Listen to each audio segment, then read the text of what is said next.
What's up, everyone, and welcome back to the Ethan and Jenna Show. I'm Ethan. This is Jenna. How's it going? And welcome back to the my God. And Jenna. It's okay. It's okay. Sometimes I accidentally leave the YouTube thing unmuted and it starts playing back and feeding back into the stream. I apparently didn't get enough sleep. Anyways, Jenna, how's it going? It's going pretty well, actually. Good. I've been thinking a lot about this topic. Go ahead. No, I was going to say, I was too. And before the show, we had to discuss and set up some, guidelines, ones that I didn't even think of. So while we're going to tackle medication, we want to tackle it as responsibly as possible. So therefore, we will not be naming the medications we've been on. So we would ask the same of you. If you call in, refer to it as an antidepressant as opposed to a specific antidepressant, or an anti-anxiety medicine instead of a specific anti-anxiety medicine. That way, nobody listens to the show and takes it as like we're giving medical advice, or possibly letting bad information slip past, or scaring people away from any one particular medication. So, or just say drug or medicine, if you want to keep it real generic. But we're just trying to keep from endorsing anything. Right. There was something I wanted to talk about, and now it totally slipped my mind. That's the downfall of ADHD, is your brain is always going everywhere. And there's medication for that. I'm just kidding. We can talk about because I have tried. Okay, so I shouldn't even say the medications I've tried, correct? I wouldn't. Okay. So I have tried, we'll say, 5 different ADHD medications. Yes, 5, give or take 1. The new one I'm on is the first one I've ever taken that is not giving me any of the negative side effects. Because most ADHD medication makes me like a crackhead. I'm just like, like my heart's racing. I'm more stressed. But this one in particular has not had any not negative side effects, which I'm really grateful for. However, I think it's helping, but I'm honestly not sure. And I wish there was a way I could do a efficient test to determine whether this is happening, whether this is helping or not. Like, for instance, stopping it for a week and then restarting it for a week. But the problem is it takes so long to get in and out of your system that I don't know that would be an effective way of testing whether this is working or not. But I'm at least excited not to be having the negative side effects right now. Well, may I make a recommendation of what you could do? Of course. Since you are still on this journey, you don't know if this is, your final medical cocktail, so to speak. Maybe start writing down just how you feel. Just start taking notes. I think that they have some apps for that even. Or you could get a notebook and you could just start daily, just taking like a mood journal. Ooh. Go ahead. You had something to say. No, I think that's a really good idea. I've been wanting to do that. And I need to start remembering, like, I need to deal with this show has made one thing glaringly obvious for me. One, I know jack about mental health. I have learned so much, but I have learned so much that I know, oh my God, I know absolutely nothing about mental health. I am discovering new things. Like, each and every week we do the show, I'm learning new things from Jenna where I'm like, holy crap, I didn't know that. Like, other perspectives that I just didn't think about. And that's, for me, one of the biggest benefits of doing this show is learning more about me, and then also seeing the impact and help it's on other people, because this is important. It affects us every friggin' day. And as I said to Jenna, like before the show, I used to, like, after I recovered from all my medical issues, I was like, I beat depression, I beat anxiety. And to me, it was a thing of the past. And it's only recently that I've accepted that it's not a thing of the past. This is something I'm going to have to deal with every day. And like working out, if I'm trying to, get in better shape, I have to do the mental health work too. something I have unfortunately been lacking. I need to get back on the ball with seeing a therapist every week. I need to start journaling. Like I make too many excuses on why I can't take care of my mental health. And part of that is also I'm always like in go mentality and I'm always busy. So I'm like, well, I can't, I'm just too busy right now. I am making excuses not to properly take care of my mental health rather than making excuses on why I should be taking care of my mental health. There's an app. Yeah, I'm really happy that you said that. I mean, I'm glad that you're learning more about yourself and how to take care of yourself, and you're being honest with yourself. That's even more incredible. I'm going to share in the chat right now a link to the mood tracker app that I have been using. It works really, really, really well for me because you can do it every day, and then you get like stickers, smiley face stickers for reaching these goals that you can set. So you can set, so there's different moods. So there's 5 different moods, and you can change the faces and the moods at each level, right? So you can really customize it. The colors, the faces, there's all different emoji faces. Hi, Isabel. And it just, so basically as I used the app, I started out with just kind of what they had. And as I used the app, I discovered that I had more emotions at different levels than I had realized. Does that make sense? Yeah, absolutely. I had started off basically thinking that I have, a bad mood, a medium mood, and a good mood. And then I found out, oh, no, there's stuff in the middle, and there's different kinds of moods in the middle. And so you can also list activities that you want to start doing. Like when I started stand-up paddling, I would say, okay, I want to stand up paddle at least 3 times a week. So I would put a minimum requirement on myself to try to stand up paddle, and it would keep a record so that if I didn't say that I paddled each week, 3 times a week, it would tell me at the end of the week, you didn't make your achievement, or you make your goal. So anyway, it's a really, really very easy to use yet customizable and fun mood tracker that I highly recommend if you're trying to gauge how you feel on different medications day to day. You can even do it several times a day. You could do it like morning, in the middle of the day, and at night. See, and I should not only do that, but I should be doing that with my food as well, and seeing how every meal impacts my mental or physical health, because I'm getting older now, and I gotta be more responsible at taking care of myself. Right. I just want to diverge off topic for just one quick second, okay?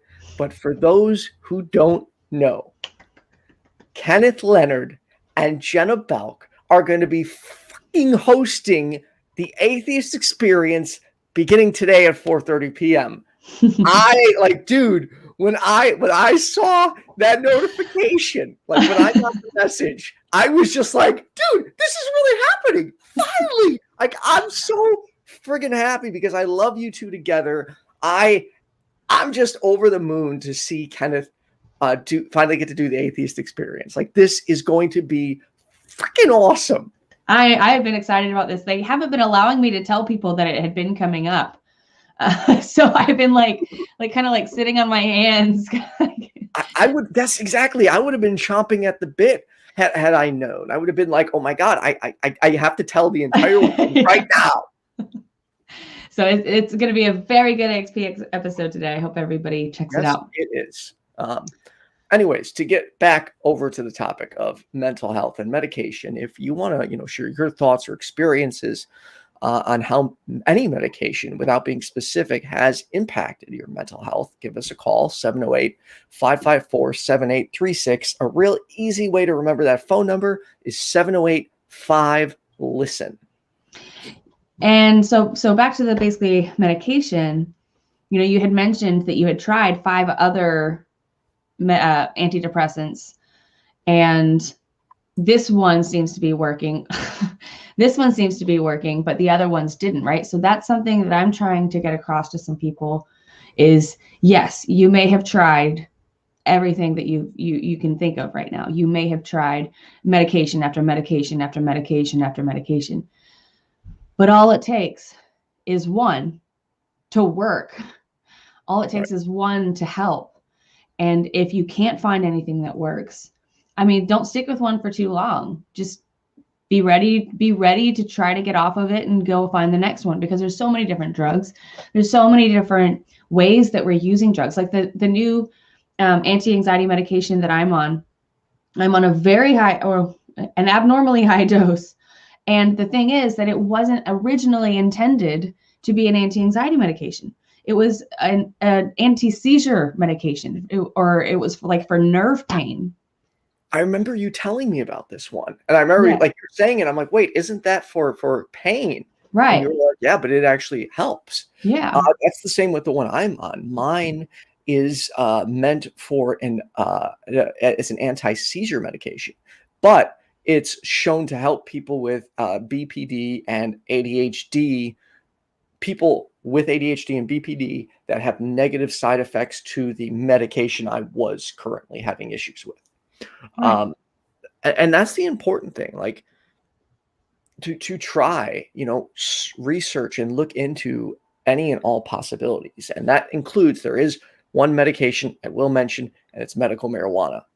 That is something, that is maybe not an option everywhere, but it is an option, and something I think people should at least talk to their doctor with. If it's legal. I can be, if it's legal, yeah. I know at times I can be a strong advocate for it. It's just, it really did have a profound effect on my life. Like, I would not be here right now if I hadn't been given the opportunity to try CBD and marijuana. I would still be, 60 pounds heavier, completely depressed, miserable, barely functioning, and having seizures every day. So it's, yeah. We never know. You could have found something after that. We don't know. Right. Correct. And the one other thing I would like to say about marijuana, and then we'll get back to, regular pharmaceutical medication, is like any other pharmaceutical, just because you try one strain doesn't mean that that is how all weed of general is going to affect you. If, for instance, there could be one that could make your anxiety worse, where the other one makes your anxiety better. Like, you need to look into it and try it and experiment, similar to pharmaceuticals. This is a good point. Drugs are a double-edged sword. They can save lives and improve life taken properly. And then you have the opioid crisis that turned more than 500,000 Americans into addicts. It's a big topic, and I'm glad you guys are addressing it. So that's the thing, is it seems to me that's one thing that I'm discovering coming into the non-religious world, is that everything seems to have double edges. There seems to be extremes on both sides of every topic that I can get my hands on. And so that's kind of one of the reasons that we're addressing it, like, because you have had so far pretty negative experiences with medication. And I had very negative experiences with medication up until I found that one drug, which actually conveniently worked with a couple other ones, and it kind of tied them together. And then I got pregnant, and now I don't know what I'm going to be like after this. So, but that's the thing, is it's constantly changing. Your chemical makeup is constantly changing. Your mood is constantly changing. What we're learning about drugs is constantly changing. And so I recommend, once you get through your list of, I've tried everything, well, by that point, we've probably learned a lot more about a lot of different drugs. So start over, if you haven't found anything that really helps. But just also keep in mind that you can't rely solely on drugs to fix your life. There is no miracle pill or even like miracle medical cocktail that will just make you all better. Everything is a sacrifice. Every drug that you take has risks, and every drug that you take can have side effects that we're unaware of just yet. So, yes. That's why it's important to educate yourself. That's why it's important to do research and to many different areas of life so that you can make sure you're exercising, make sure you're sleeping, make sure you're, you know, getting some human contact here and there. You know, there's so many different things that you need to be doing. This is just one of the tools that we're about. Like exercise and therapy, like there are just so many different other things you can do. And I'm learning that it's best not to rely on just one thing. Let's say a medication is improving your life, you know, don't stop there. If you can start working out or start eating better, every little thing is going to just have would it be considered a compound effect where it's just, I'm not sure if I'm using the correct term. Sounds about right. It could be making, you know, the more you fight and work towards your mental health and the more things you do to try and improve it, the bigger the difference you're going to have, in my opinion. Right. So if you were to compare, and by the way, we have open lines. If anybody has any stories that they'd like to share. And one more time, just as a quick disclaimer, please don't directly call out the specific drugs that you're talking about. We don't want to scare people off of what they're already trying or could try later. We don't want to endorse anything. Let's just try to keep the topic about how these drugs are affecting us, positive or negative or otherwise. But anyway, what was I saying? I had a point. Oh, what's up? Oh, no. Go ahead. There was a comment I wanted to go to, but please, you first.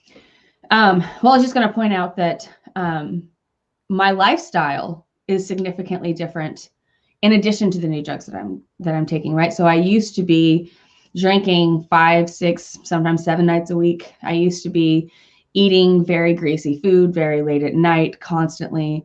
You know, I used to be not exercising. I used to be watching a lot of TV, you know, just being, just not living a healthy lifestyle. Right. And slowly, and this is the big thing, something that I'm coming from an addict.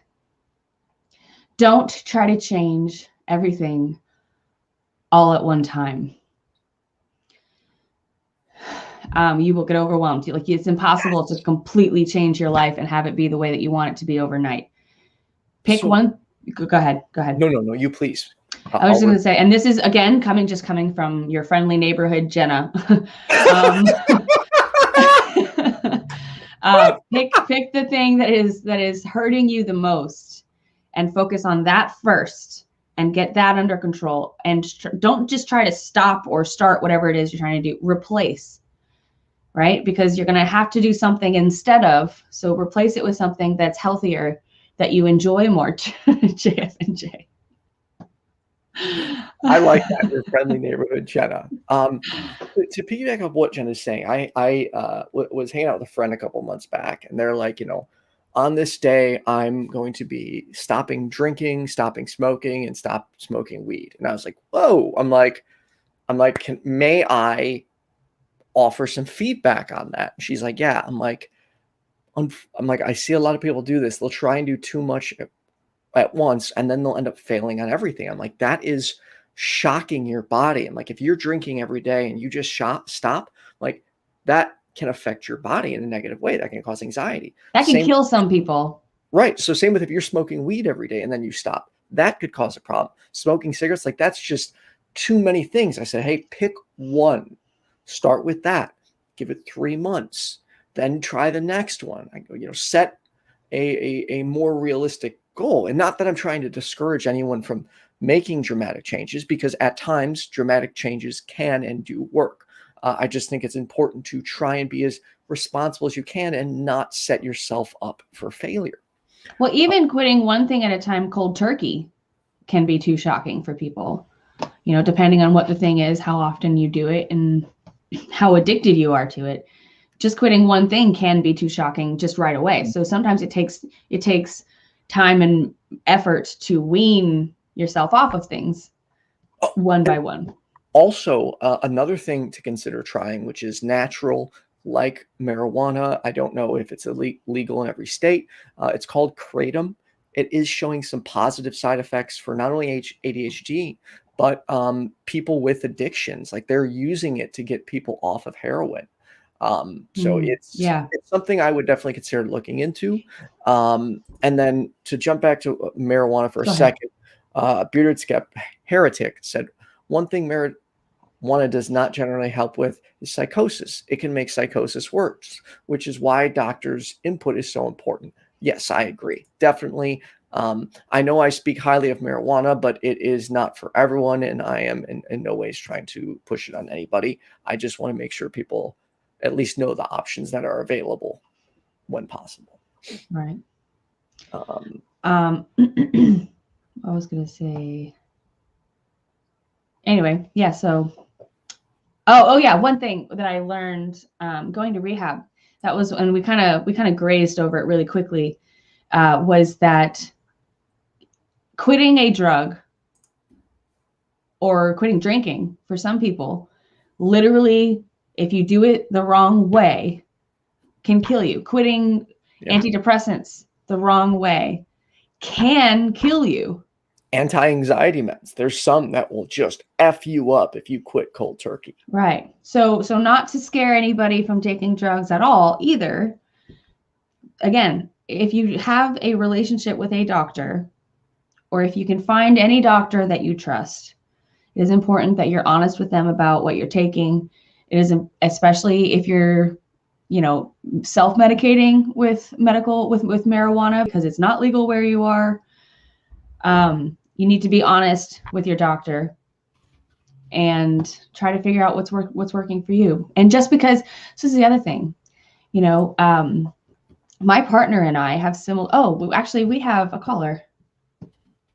Yeah, I was just waiting for you. I need to stop rambling. We need to get to heart. Oh, sorry. Should I? Yeah. Okay, we'll get to our caller. Yeah. We've got. I also thank you to our fantastic call screener, Kaitlyn Beyond. Yes, really thank you. Your help. We have got Cheryl. You're on with Ethan and Jenna. How are you doing? I am doing well. I just mentioned I get nervous in situations like this, so bear with me. Sure thing. Take your time. Yeah, and I missed the initial part of the show, so I don't know if I may cross ground that you've already crossed. Well, then all that we ask is that you hold on really quick, just so that you know, so that you're aware. All that we ask is that you don't name the specific drugs that you're referring to. If you can just use a filler word like medication or antidepressant or whatever it is that you're on without naming it. Okay. Yeah. Anyway, I am a senior. I'm a senior on disability. Okay. Because of depression, anxiety. And, through the years, we've tried this, we've tried any number of things, and nothing works. Mm-hmm. I mean, just nothing. And I was on a particular antidepressant that when I was trying to get off of it, I was getting like the brain zaps. It was just extremely uncomfortable. And, it's frustrating because, my life gets limited. Medication doesn't work. There may even be another couple of diagnoses in there, but I know that since I quit taking medication, new things have come out, but I can't find a prescriber in my area. Also, so I can't even pursue that. However, so you don't have access to medication? I'm sorry? You're saying you don't have any access? I have what my primary care can prescribe for me, but medication, psychiatric medication is not his niche. So, for somebody to maybe, well, hey, this has come out, let's try this. So, and, like I said, because of my insurance and on Medicare and all of that, it's really hard because there's nobody on my insurance in, 25 miles out. Are you, and I have a very, very personal question, and you do not have to answer it if you don't feel comfortable. Are you seeing a psychiatrist that you're discussing this with? That's what I was saying. I cannot find one right now. I did have one. I loved her. we were great, but she was no longer covered by my insurance. Okay. So I had to quit seeing her. And yeah, and so, a lot of psychiatrists don't it, even take insurance. Yeah, and you know, I'm on Social Security. You know, there's only so much money to be used. Mm-hmm. And you know, I've also looked into some of the newer treatments coming out, and you know, some of that's a little scary too. Like I was looking at the ketamine and mushrooms, and it's like, yeah, that's, you know, maybe they say it works on people that regular medication doesn't, but you know, trying to get in there. Well, I mean, there's still a lot of research on that, so I don't know if that's even necessarily out on the market. But even if it is, it would be in extremely micro doses. Right. And there is a clinic in my area, and they make you come in. You know, you don't take it home to dose. You take it there. Okay. You spend a couple hours there, so okay. they can make sure that you know how you're doing. But I know I'm starting to ramble. Excuse me, but you're fine. You know, it is really frustrating, and you know, it was really rough because I was also in a religion that mental health was. Yeah, you don't go to a therapist. You come to the elders, you know, of the religion kind of thing. Which so it's just been a whole long thing. And like I said, I'm in my 60s, so. But I listen to you guys, and it's like, yeah. So the pharmaceutical journey has been relatively new. What you say. Sorry, sometimes there's a delay in the phone, so sometimes we inadvertently talk over each other. Sorry, Jenna, please. No, I was just trying to ask. So you said you're in your 60s. You've been in a religion that has been preventing you from taking care of your mental health for so long. So is this? What I'm asking is this kind of a new pharmaceutical journey? Is that kind of a new thing for you? Or has it been going along for a while now, and you're just Go ahead. No, the timing was 40 years ago. I got involved with this religion, and I stayed there for about 20 years. So I've been on this leg of the journey for about 20 years, and that's when the search for a medication and you know, proper mental health care started. And we've made a lot of advances in that 20 years. So it's. Yeah. I mean, even like when I, you know, I'm a bit older than I look. When I was growing up, like instead of being diagnosed with ADHD because, you know, it was just not talked about that much, I was just told I had a low reading comprehension skills, which between that and a teacher making fun of me really made me insecure over my intelligence for my entire life. Which even now to this day, it's like those two things kind of caused a traumatic series of events where I just always feel inferior intellectually. But it was all because people didn't know, they weren't aware. Like ADHD just wasn't as common as it is today, or I don't know if common is the right word. We just didn't have enough information about this, know enough. And so unless you were like extreme, I guess there wasn't really a spectrum back then. Do you think that's more accurate to say? I think that's about right. But also, I mean, and to add to that, you know, the autism as well. We hardly knew what autism even was, even that short of a time ago. And we're still learning about how it exhibits differently in different people. And so it's like, I can't imagine being, you know, further along in my life than I am now, and having started with a less educated medical system. You know, I can't imagine the damage that's already been done that now has to be undone before you can even start making progress.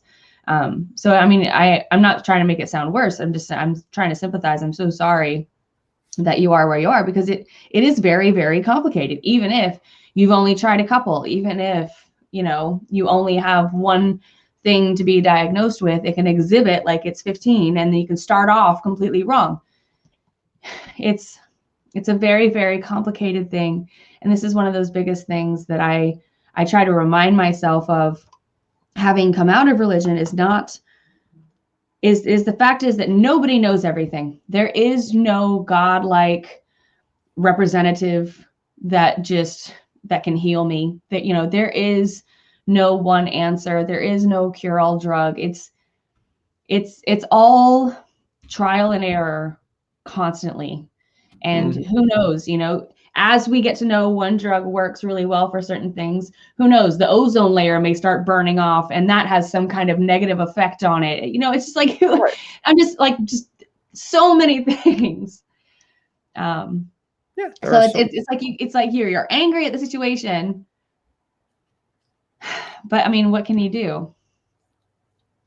What are you going to do, Cheryl, if you don't mind me asking? At this point in time, I was just considering this morning it may be time to, because it's been about a year or so since I looked for a prescriber. So it's like maybe it's time to look again. And now that I'm more used to telehealth, maybe maybe it doesn't have to be somebody right near me. Right, you could do the virtual. Yeah, that's what. Yeah, virtual or telehealth. But in the meantime,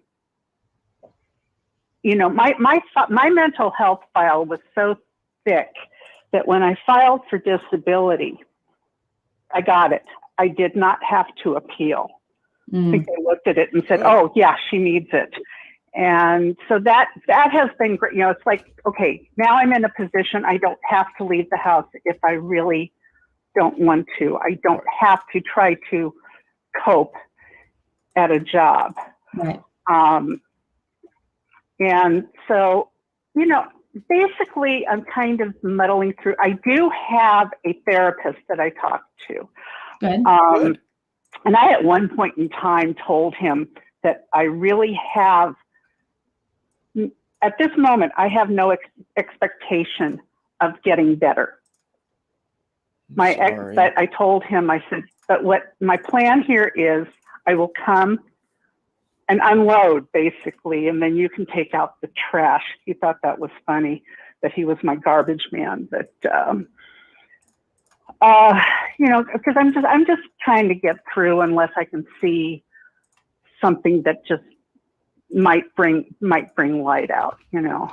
So are you continuing the medication that you're on already and just not looking to change it at all? Or are you going to try to talk to your doctor and see if you can get off?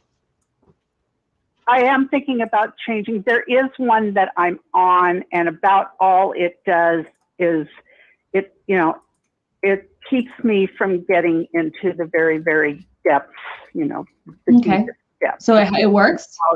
Out in there, which is beneficial, but, you know, beyond that, you know, I'm still just like, you know, what do I do? So I just, you know, and I've got a good friend that, you know, we check in with each other all the time. That's a great thing to have. Yeah, it is. Try to, you know, recommend to people is to give you an example. I about 2 weeks ago, I made a post on Facebook and was just very blunt, like, my mental health is in the shitter, but I said, I'm one of the lucky ones. I have a support system in place. There are people who check on me all the time, and, you know, make sure I'm okay. So don't worry about me. Reach out to the people you don't hear from, you know, or you haven't seen a friend in a while. Just send them a message and check on them and seeing how they're doing. Let them know you're thinking of them, because little things like that really does make a huge difference in people's mental health. You know, I know, like, when I was at my darkest, like, when I had got a message, like, I still remember this. I hadn't really I was isolated from everyone. And when I got this message from someone I hadn't spoken to in a long time, just letting them know they were thinking about me, it made my week. I felt validated. I didn't feel so alone. It was just that little message that made a huge difference. So, if you can find people that, you have, how do I word this? That you can work hand in hand with to support each other's mental health, because it is important, and we should, when possible and safe for ourselves, try to be there for other people and support them in any way we can. That's a really good point. So something we should promote a little bit more often is get a buddy. Yes. You're trying to start working out. Buddy. There we go. Yes. Yes. Oh my God. Let's make that a shirt. Get a mental health buddy. Well, that's the other thing. It's not even just for medication. You could, hey, I'm taking this new medication, and I just really want somebody to be able to talk to you about it sometimes. Is that okay? Or, hey, I'm really looking forward to exercising, and I need somebody to work out with, somebody to hold me accountable. So somebody to go on walks with. Do you do other things for your mental health, Cheryl? Well, I've got crafts that I work on. I really don't do a lot. There's physical difficulties also. So, I mean, I'll sit at home and watch you guys. I watch you guys. I watch any shows like this. See what. Number one, it's very, very validating. Good. Because this was not talked about. Right. And as far as I know, this has been with me all of my life. So I it's like people say, oh, do something, make yourself happy. It's like, what's happy? I don't know what happy is. And I honestly don't know. And, but about 8 years ago, I moved into the place I'm in now, and it's a senior building, and it's all of the apartments open to the inside, which I know is becoming more and more prevalent. And after moving, I just dropped into it was really, really bad. But couldn't get from my front door out without running into somebody. And so, of course, here, like I said, senior, most of them are women, and everybody's like, oh, well, can I help you? So my greeting started to be, they're like, well, how are you? And it's like, well, I started saying, I'm not okay, but it's okay, which was kind of, I don't need for you to do anything. Right. And, so, you said you're seeing. I just go through my day, and I keep an eye out. I keep an eye out right now. Of course, we're still living in COVID land. So COVID is really that changes some things, but it is opening up. Mm-hmm. And I've got both my shots, so I'm good to go there. Well, good. I'm happy to hear that. Yeah, COVID, dude. Like, I've noticed how much COVID's increased. My social anxiety. Like, and that's one of the issues. Like, before I meet people, I actually try to warn them, because there's times like someone will meet me and they won't see me like bouncing off the walls like I am on camera, and like I have to explain, like, I get anxious right now. I am in my safe space behind a camera, not having to make direct eye contact with anybody. So it's much easier for me to just be myself. But when I meet people, I get such bad social anxiety sometimes. So I just end up like this little guy in the corner sitting there silent. And COVID has definitely made that worse. Jenna, you looked like you were going to say something. No, I can very much relate. I have discovered that I have social anxiety as well. And it's what's unfortunate for my situation is that I quit drinking, and then not long after that, COVID happened. So it's just like enough of an alteration in social stuff that I'm like, oh my God, like, oh my God, when they open everything back up and I know in just 3 short weeks, if all goes well, I'll be in Austin, Texas, and I'll get to meet all of you, which I'm excited, but I am going to be anxious, just to forewarn you, Jenna. Well, hopefully we can take it one at a time. Like, so I wonder, Cheryl, does it help when you're around like one person? Because for me, if I take my social interactions one person at a time, that's much, much easier to handle. I only have one person to focus on. It's when I get into a big group of people that I get really overwhelmed. Yes, it helps one-on-one, and it depends on who. Right. It has to be somebody you trust. Yeah. You know, there are people that it is just plain stressful to be around. Yes. And so it sounds like you built some boundaries. And I have agreed to take a trip with my parents and my sister and my brother-in-law. It's only going to be for about 3 days, and it's in July, so I've got time. But I'm just thinking, 3 days, 3 days away from home and 3 days, because these are situations, because I will start talking and I won't quit talking. And, I'm trying not to do that. Because it doesn't go over well if you just come in and sometimes it feels like, am I sucking up the attention? But it's the anxiety. It's the anxiety that makes me talk. I think it could. I'm actually calmer right now than I thought I would be. So thank you. Good. Good. Is it possible that it could have been your upbringing?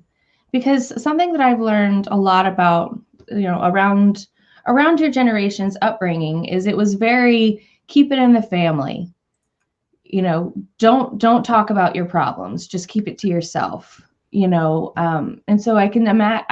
I had a similar upbringing because that's what my parents went through, and that they thought that was right, and they really enforced it. And so I felt very suppressed. I felt very ignored, and I felt very like I was just an ornament that was just there waiting to be a grown up. I wonder if it's possible if maybe you just have a lot to get off of your chest. Like you, Jenna, I was raised Catholic. Mm-hmm. So I've got the recovering Catholic baggage.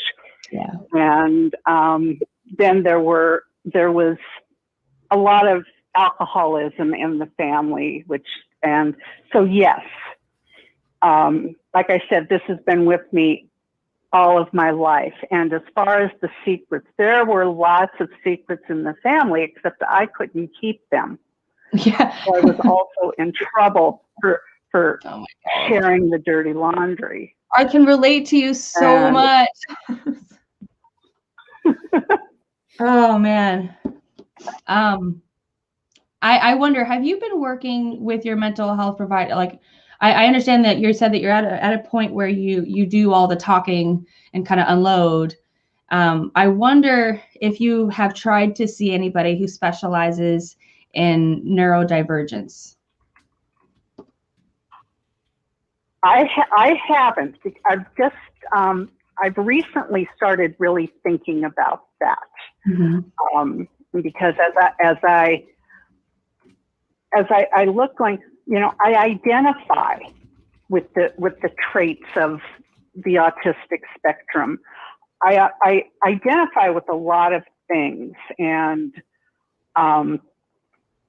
about it on top of depression, anxiety. Of course, not knowing what's going on in your world leads to depression and anxiety. And I also did something before when I was seeing my psychiatrist. She gave me a DNA test or genetic testing that measured how your brain acted with medications. And she opted to go for more than just the mental health medications. Wait. Can you say that again? This, she gave you a test that did what? It was genetic testing, and what it does is it measures the brain, how the brain reacts to certain medications. In what way? Does it process them, number one? And serotonin, it didn't process. It also showed maybe you process medications too quickly, in which case you have to up dosages and things like that. It's very complicated to read this thing, but the biggest thing I got out of it was my brain doesn't seem to want to process serotonin. So real quick, it's called pharmacogenomic tests. They look for changes in genes that may determine whether a medication could be an effective treatment for you or whether the side effects to a specific medication. Oh. Dude, I have got to go get that done. Is it expensive? That I don't know. At-home genetic testing. Let me see. So while he's looking that up, $200. 200. Oh, that's not that bad. No, I mean, it's probably worth it long term, but depending on the source, I would double check the sources of that site and all that. I'm just Googling on the spot, but yeah. Yeah, I've never heard of this before either. To me, it sounds a little woo, but I mean, most things that are new sound woo in general. So, right. I mean, look into it. But so sorry, real quick. So you said that you tried this and found out that you just might not vibe well with serotonin. So what did that mean? Well, when I asked her what exactly does that mean, she said you could be swimming in a pool of serotonin, which means you're almost desensitized to it. I could see that. Okay. Huh. And I don't know about the woo factor on this or not, but it also is. I think we did this maybe. Oh, it probably was 5, 6, 7 years ago, maybe even 10 years ago. So that's still fairly new, especially with, sciences regarding the brain. Right. Okay. Well, so we did get off topic a little bit, but I think that this is I apologize. No. This is what we're here for. We want to talk about things that are important to talk about, and we're just trying to come up with topics to try to help guide the conversation. So yes, we talked a lot about the medication for you, which is amazing, and that I'm so glad that you called in with your experiences and its effects on your mental health. I'm just wondering if we have given you what you needed today, if you have gotten what you needed out of this phone call. Oh yeah, definitely. I've been looking for a reason to call you guys. So, well, thank you. I'm glad you did. Appreciate you. Yeah, and appreciate you taking the time to not only watch but call in and share your experiences and stories, because that's why we're here. We're not, mental health professionals. We're not going to give advice. We're not going to diagnose. We're not going to diagnose. We're here to listen and then share from our own experiences, and hopefully, let people get some things off their chest and let them know that they're not alone and there are others, who feel and may have similar struggles to them. So thank you. Please call us back and let us know if you find a therapist that does specialize in the neurodivergent, personality stuff. If you find anybody that does, and if you learn anything, let us know what you find out. I would be really curious to hear if you found anything out. And you said that was for looking for somebody for neurodivergence. Mm-hmm. So somebody who specializes in something like ADHD, autism, PTSD, BPD, just like what's another way you can put neurodivergent? I guess from my understanding of neurodivergency, it means I don't want to say problems, but your brain doesn't work like it normally should. it says different in mental or neurological functioning from what is considered typical or normal, frequently used with reference to autistic spectrum disorders, not neurotypical. So basically it's not deficient. It's not retard, it's not meant. And the only reason I went that way is because I grew up with that being a very negative term. I've otherwise tried to train myself getting out of saying anything like that. Anyways, my point is that it's not meant to be a signifier of any kind of deficiency.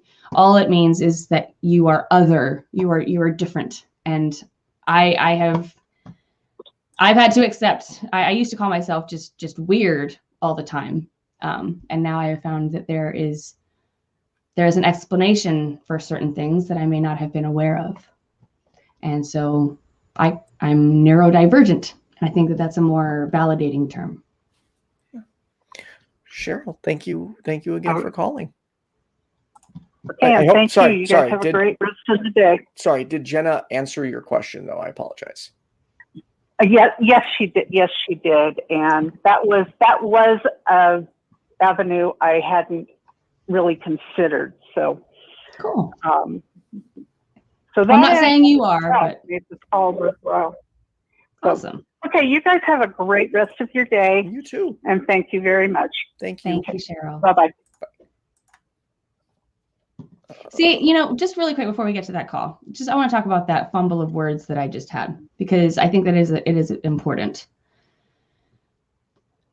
I at least, and I'm pretty sure Ethan, were raised in a time that people younger than us may not possibly understand, because we have been a generation, at least millennials mostly, but there have been, of course, people in all generations, but we've been trying to create a more kind community, a more welcoming and open and validating world. And that has taken a lot of effort. And over time, we have had to take individual word after individual word and looked at how we were using it and why. And I'm not even going to repeat where I almost went, but I almost said something that a word that was very derogatory, used very derogatorily as I was growing up. Right. And it's not supposed to be viewed the way that I was raised, being exposed to it. So I hope that didn't confuse anybody. No, I think what you said made sense. There are so many. I know that unfortunately, one day, and no matter how hard I try, and I'm going to try, something's going to slip out, because there were names used against me growing up that just, you interpret it as insult. Right. And there are still things I hear that sound insulting, or I blur things out a time. It's like that ADHD impulsiveness, and then after you say it, you're like, oh my God, what did I say? But I try. That's what happens when you're brainwashed, when bullshit is pounded in your head. Even when you think your way out of it, you still have that programming in your head that you're trying to remove. Like, one example would be mental health. To me, I don't believe this. How do I explain this? I know this is inaccurate, but because of how I was raised, I still believe it. That talking about mental health feels like a weakness to me. And I don't want people to see my weaknesses. So I try to limit what I say. And I know that that's wrong. And I know that talking about this is important. And that's why I love our show on this, because we get to talk about real problems and things that everybody should feel comfortable talking about, and shouldn't feel weak for having emotions. I was always told, men men tough through it. Men don't cry. Men don't get upset. And even today, you still see these memes sometimes from some women that are like, remember the good old days when men were actually manly? And it's like, you remember when they pretended they didn't actually have problems, but they did? Like, it drives me nuts. Yeah. Well, and also, we are two people that present, I think, our best side of ourselves to the world on shows. And so people tend to assume that we have our shit together. Right. Yes. I don't. And so while it is true that by coming out about things that you struggle with, you do bear, a potential weakness publicly. You do take a chance of people looking at you in a different light, looking down on you. And the fact is that is unfortunate, but that is a human conditioning. That is just what it comes naturally to some people who are not necessarily emotionally informed, or emotionally intelligent is actually the term. But anyways, my point is that we're hoping that by creating a show that promotes talking about this kind of thing, that we can normalize it. We can hopefully turn that away from looking like a weakness and instead looking like a strength, because if we talk about it out loud, and then we talk about what kind of achievements we're experiencing because of it, or what successes we're having, or what kind of benefits we're getting from it, we can expose how much of a strength it is. It's its own dumbbell. It hurts at the time, and this is what we're saying is, hey, this really hurts. But at the same time, what doesn't kill you actually makes you stronger. So I agree. And in a weird, would this be sadomasochist? Which is the one when you like inflicting pain on yourself? I believe it is masochist. I'm not sure, but I believe in a slightly masochistic way. As much as like getting hurt sucks, I also look at it as like a way I'm powering myself up. Like I'm getting stronger. Like, okay, cool. This happened. Now I know how to deal with this. I'm stronger and better for it, which is hard to see that when you're in the middle of being hurt. But man, it's crazy what we can overcome. That's for sure. It really is. And that's why I think it's so important that we have this show regularly, because throughout the week, I don't know how many times I have those moments where I feel like, oh my God, this is just too hard. I just can't do it. I can't do this. And then I come back and I have a moment just like this, where I'm looking back and I'm like, oh my God, even recently there was something that I thought was too hard that I couldn't get through. And yet here I am. Same. So, I was talking to Jenna privately the other day, and I ended up having to cut the conversation. You didn't have to cut the conversation. The floodgates just opened. You had said like, "Are you okay?" Or I forgot what you said, and it just, I felt them coming, and I'm like, Jenna, I'm sorry, I have to go. Just because like I don't know. I don't like crying in front of people. Well, we've been trained to believe that crying is a weakness. Right. And so that's one of the reasons that I tried to keep you on. I said, no, don't get off the phone. Cry with me. No, you can do what you want to do. Yeah, you immediately corrected yourself. And no, you were right. Like it should be okay for me to cry to you on the phone, especially because you're my partner on this show, Mental Health. And we are, or at least I try to be, mental health support buddies. That's something I need to get past. Realistically, looking back, I probably should have stayed on the phone with you and just cried and let you know what I was feeling. It was a really, really rough day. But one of the things I've said before, and I'll say it again, is this community and YouTube has been what's another word for blessing? It's been a blessing, because by the end of the day, like right before I went into my show, I was feeling horrible. and I do the show with Rudy B, and by the end, I'm just all smiles. And then same with Hannah, just continued my mood. And at the end of the day, I laid down and I was like, I'm better. This stuff does so much for my mental health. Like the benefits are just, I hope they're always there. Well, hopefully you're learning tools as you go that you will always be able to find somehow, even if the makeup of it changes, even if it's not this hammer, it's this hammer, hopefully you now know that you have a hammer, So, I hope that if you start your mood app that you can also take note of things like that, like, allowed myself to cry and felt like this afterward. And then maybe even allowed myself to cry with someone else and felt like this afterward. And kind of comparing and actually trying, because it's so hard to remember how you felt right after you did something when you're doing so many things all the time. Mm-hmm.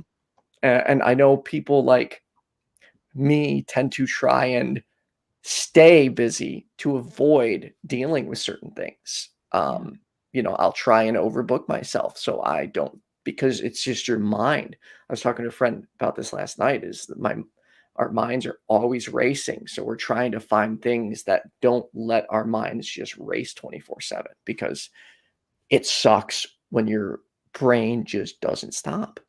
Well, I know that we need to get to our caller, but real quick, just since we're on the topic of crying, okay. So during our lovely caller Cheryl's call, she had mentioned, she had been a little bit descriptive about her upbringing, and it just brought back some flashbacks. And I actually started crying here right now. We're on the show.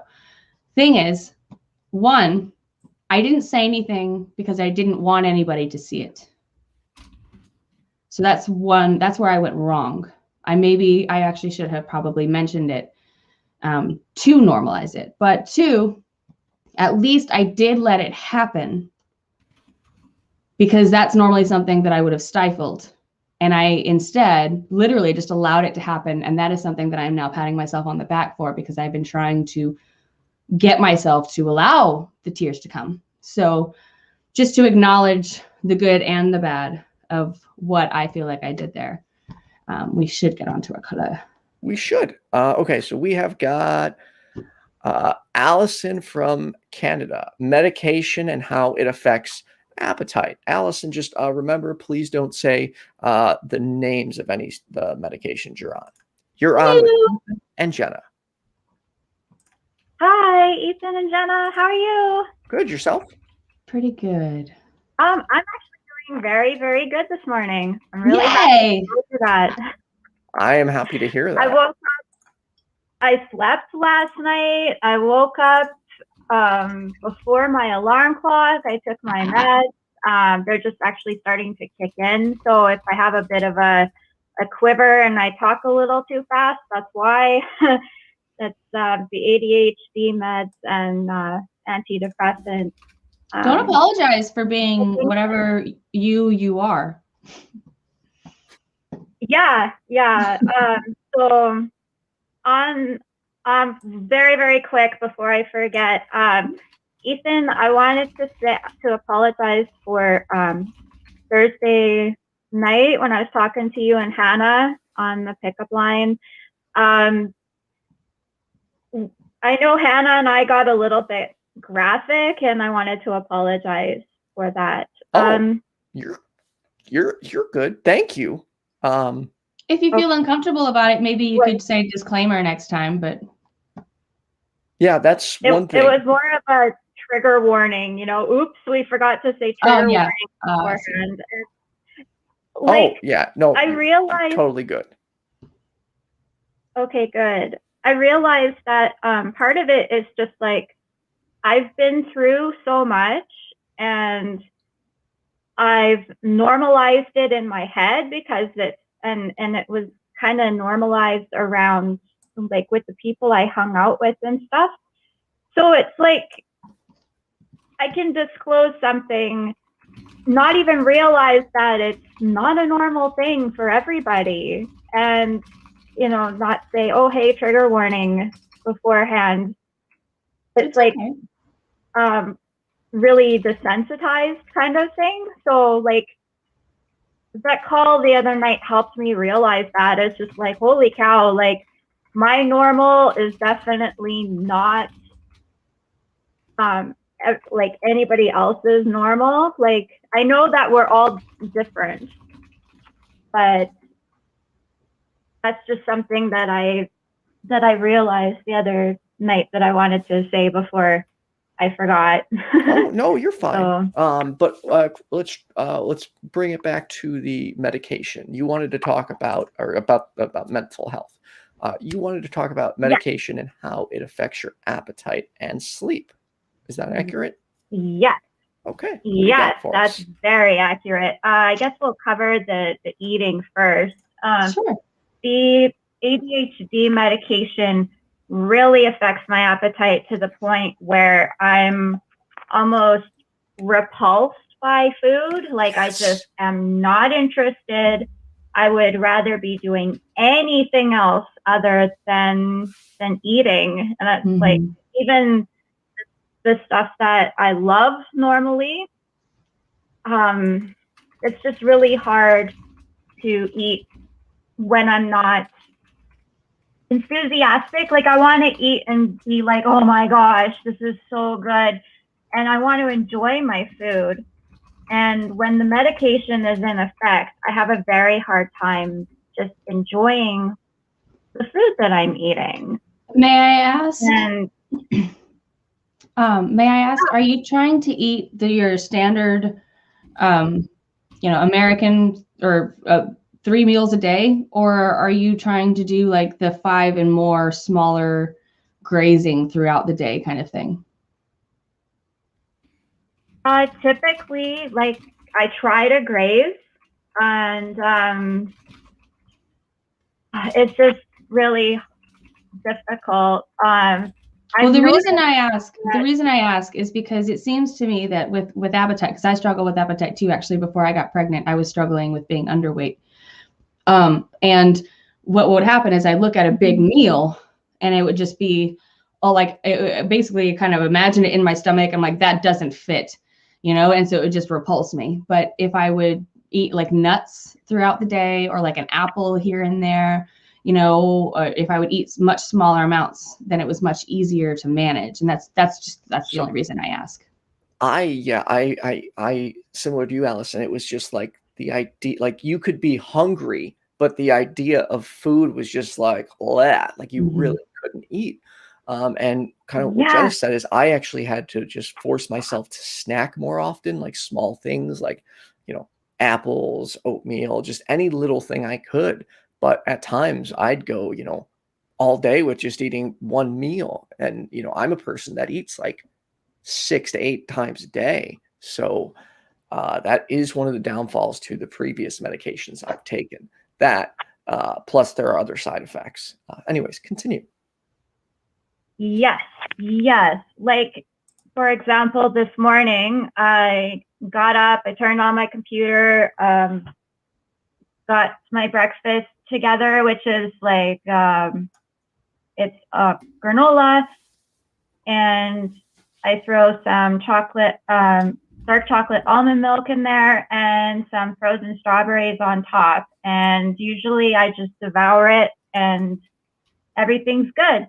But this morning it started to kick in, and then I was like, you know what? I don't feel like eating this anymore. So I put it, I wrapped it up and put it in the fridge. So it's a moment to moment kind of thing. Dropped off. So like you could eat before you took the medication? Yes, I try to. Otherwise, I feel hungry, but the idea of eating is just like yuck, like what Ethan was saying. Right. But so do you take it once a day, and then it's like at the very beginning of the day before you take the medication, you're hungry, so you can eat. So then if you take advantage of that, then you get at least that one meal. Is it like for the rest of the day you're not hungry, or is it like there's waves, like you have to take it again and there's a gap where you could eat again? Which is it for you? Unfortunately, no, there's no gap. It's usually about 8 hours, 6 to 8 hours. It goes by, and I don't even think about food. Have you looked into, so if those 8 hours of the day are basically not really an option for you to eat, I wonder if you've looked into like 8-hour fasts and how those people do it. Because I know that there's people who fast a lot, and somehow, I don't know how, but they somehow get all their nutrition. I believe. I haven't really looked into it. That's why I asked. Yeah, maybe look into that and let us know what you find. Yeah, either fasting or doing like drinking a big shake or something. Like yes, the hydration is a big part. Like you can sneak it in with like a smoothie. It's like a drink, but it's got nutrition in it. Because I can drink things throughout the day when the medication is in full swing. There you go. So soup maybe too. I drink lots of water because I get cotton mouth with the meds too. So that's the worst. So maybe it's worth a try. I'm not trying to promote anything, just shooting out ideas of possibilities. I don't know how reasonable that is. I appreciate that. Because right now I'm dealing with it by smoking marijuana. Because it makes you hungry, yeah. Well, there was a lady that I worked with for a little bit, and she is a Muslim, and she was about to start Ramadan, and she talked about how they wouldn't eat while the sun was up. And I was like, that can't be good for you. I was like, how is that good? Like, that can't be good for your body. And I actually did a little bit of research on it with her. And I was like, well, it actually turns out it might not be that bad for you if you do it correctly, if you make sure that you get enough nutrition in between and the correct kind. But it actually isn't that bad for you to fast. No, you, again, as Jenna said, though, be responsible and mindful of how you're doing it. Just don't do whatever. Take your time to look into the best and healthiest way to fast, because you also want to make sure you're getting all the nutrients you need. A food diary might help with that. Yes. So real quick, trigger warning. I'm going to show a photo on the screen real quick. I made that last night. Trigger warning. We're talking about food, and I just wanted to show off the delicious meal I made. Those are 2 New York strips topped with butter, garlic, rosemary. Whew! It was so good. Oh, that's awesome. Sorry. Continue, Allison. But all this talking about food, I wanted to show off the delicious meal I made yesterday. But that's the other thing with these medications is staying hydrated is crucial. Like, make sure you are getting the liquids you need, because like the ADHD medication for me didn't only suppress my appetite, it made me less thirsty. So I'd actually have to force myself to drink water. And there are a lot of medications that will dehydrate you. And I mean, let's see, expectorants, I know for sure that's not even like a prescription drug. That's just like for allergies is an expectorant. So like if you're like Mucinex or something like that. I'm not trying to name things. Please, let's cut that out later if we can. But like an expectorant will dry you up. And so if you're taking that every day, like some people will because they have really bad allergies, right, make sure you're drinking water. And then if you're taking medication, like prescription meds with that, you never know how that, just keep notes, talk to your doctor, be honest. Okay, so you wanted to talk about sleep too, though, right? Allison, sorry. Sorry, Jenna, what? I'm sorry, I kind of abruptly changed. But I just saw, I was like, oh yeah, sleep. And we didn't have a whole lot of time left. I would, love to talk about sleep. Yeah. I just had a sleep test done. Finally, I got in with the sleep clinic. So I'm awaiting the results on that. Oh, cool. I've had extreme difficulty sleeping. Do you mind if I ask what they did for the test? I don't have a schedule. Sorry? I was just asking you if while you bring us along on your journey, if you could describe what they do for the test. I'm curious. What do they do?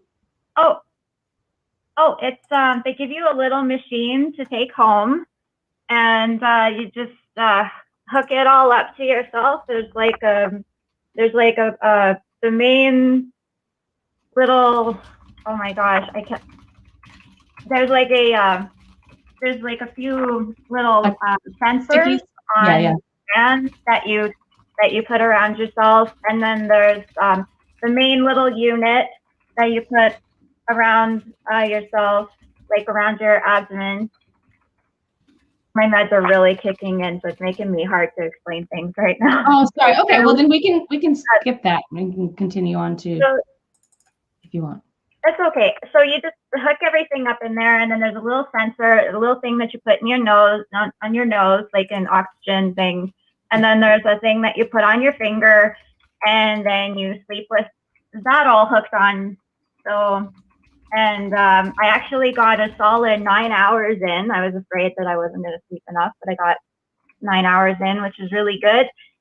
And 9 so hours. I'm just waiting. I'm waiting for the results now, so that was good. And the reason I brought up sleep is because it really, like, it's made it hard for me to take my medication on time every day, because I will sleep past the time that I take it, like for like hours. So you'll miss a dose. Sometimes. Sorry? So you'll miss a dose. Yes.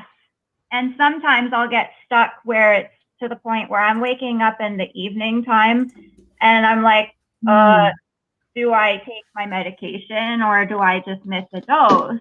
And because when I'm not taking my medication, I feel like more tired. I don't get much done, but I can eat. So I take advantage of it by like eating the way I'm supposed to. Like I'll eat like 5 times a day, you know, just little bits.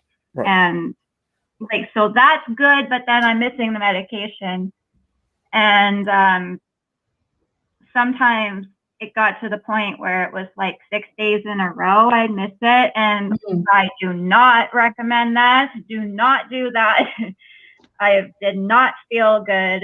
It was almost like I could feel this and that, like the little firings in my brain. Sometimes it was like I'd be sitting here and I'm like, oh my gosh, should I just take it right now, even though it's 11 o'clock at night? You know. So have you asked your doctor? Yeah, I'm on the waiting list for a psychiatrist, and it's actually the psychiatrist who originally diagnosed me with ADHD and put me on the medication. So I'm really excited. Wait, so you're saying that you're on a medication and you don't currently have a doctor that is regulating that? Yeah. How? That's where are you getting the medication reality. From? Like I'm seeing a community like health service. So and working with a nurse practitioner. Oh wow! Is it the same nurse practitioner, or is it just whoever's there that day? It's a nurse practitioner. Like this is actually, I'm gonna go. I have an appointment the day after tomorrow to see them, and I'm gonna meet the new nurse practitioner I'm with. Okay. But up until this point, you've been seeing the same person, is what I'm wondering. No, well, like for the nurse practitioner, no, I'm going to be seeing a new person. Oh, hold on. This is mind-blowing. That it sounds like they're just kind of footballing your chart around. Right. Like that. This is. Oh yeah, that's concerning to me. I don't know if it should be concerning, but something's giving me a bad feeling. I really hope that you find a reliable, steady doctor that you can work with, because every doctor has their own idea of what the best way to do something is. And so each time your chart changes hands, I can imagine them wanting to go a different direction. I just can't. I think the one recommendation I would make, and I don't know, one, oftentimes it's good to get a second or third opinion.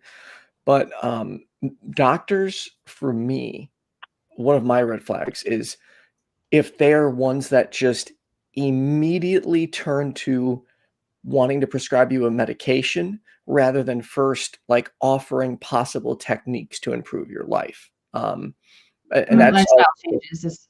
Yeah, exactly. Like that's one thing I love about Dr. Mike. He's a YouTuber, but he's always, pushing like natural means in addition to, obviously he's a doctor, he'll prescribe, but he's pushing homeopathic and naturalistic medication first. I thought that homeopathic not homeopathic. Oh, sorry, not holistic. Okay, not homeopathy. I was like, No, thank you for catching that. I do not support homeopathy. Okay. Oh, that was close. Well, so I guess, I mean, again, this is coming from the layman. So obviously we don't know why doctors do what they do. We are not doctors by any means. No. It could end up being a better thing that you have a team of people that are tackling your situation. All that I ask is that you at least be aware of that and at least try to take notes on whether or not that is helping or hurting you from your own perspective. Oh, yeah. I guess I need to explain it a little bit more. Okay. So, like I've been struggling my whole life, and I struggled to find a doctor who would listen, who would understand, and who would not just like put pills, prescribe pills and send you on your way and not do any kind of follow up or anything like that. I kept encountering doctors like that, and they prescribed me a medication. I would try it and I'd have very bad side effects. So I would just stop it. And then I'd be like, okay, I don't want to see that doctor anymore. And I would try another one. And mostly it was walk-in clinics. And this was like throughout my teen years and up to my adulthood. And then in 2015, I had just like reached my, like I was at at my wit's end. I didn't know what to do anymore. So I went to the hospital and I told them that I was suicidal. Sorry, trigger warning.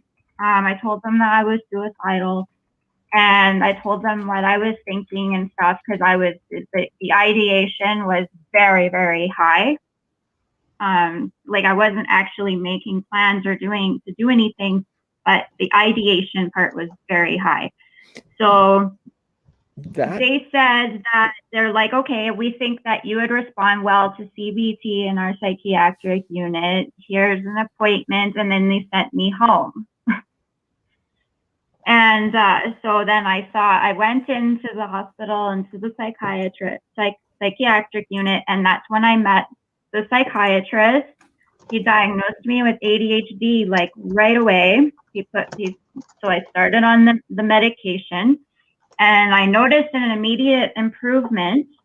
So I knew that I was on the right path. So I was working with the psychiatrist. But because it was a free program and the waiting list was huge, and there were people that had been waiting for like a year, 2 years. Oh, wow. Okay, we stabilized you. We have to let you go. So I was there for 6 months, and they're like, okay, you're ready to work. And I'm like, oh my God, no, I'm not ready to work at all. I can't. So I tried to work, failed miserably. And then I was referred for the psychoeducational assessment. I remember, I think you called right after you did that. Yeah, I did a bunch of tests. I spoke to a psychologist. And she put it all together, and she worded it so I would be able to get on the financial assistance for where I live. And then I got all of the rest of the diagnoses, including nonverbal learning disability, which I had never heard of. And that comes with like visual spatial deficits. like, I guess and motor coordination's a problem, and then subtle, like visual, like there's a lot of visual issues, and perception with like conversations, body language, things like that, because I perceive everything in a very verbal way.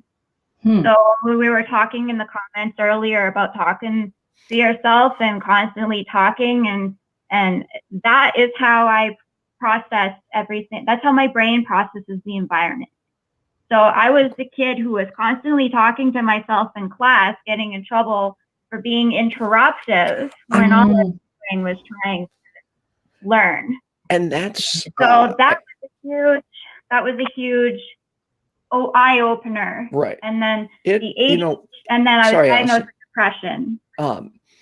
You're giving us a lot to unpack here, and we only have just like another moment or two, and then we wrap up. But when you say about like talking to yourself, I completely understand that. Like, I do that all the time. I'll have full conversations that'll start coming out loud. Like the other day, my nephew's like, "Who are you talking to?" And I was like, "Oh my God!" Like, it's just like you start blurting stuff out. You have these practice conversations in your head, or you just have to like talk it out with yourself. And it's to other people that can seem really weird. Like, I know there's been times I'm like, the summer windows down and I'm talking to myself in the car, and I look over and someone's staring at me, and I'm just like, yeah, but we operate very differently and process information differently. So you are definitely not alone. Jenna, anything else I missed on this? Honestly, I wish we had a whole nother half hour. Agreed, because that was a lot. Yeah. Well, you know what? We're learning, Allison, really quick, that we're learning a lot about you over time, and so hopefully, would it be possible? Our next topic is going to be about what was it? Money, mental health, and money. I wonder if you might have anything that you want to call in and kind of add to, so we can kind of continue this conversation on like next week. Oh my God, yes. Okay. Yes.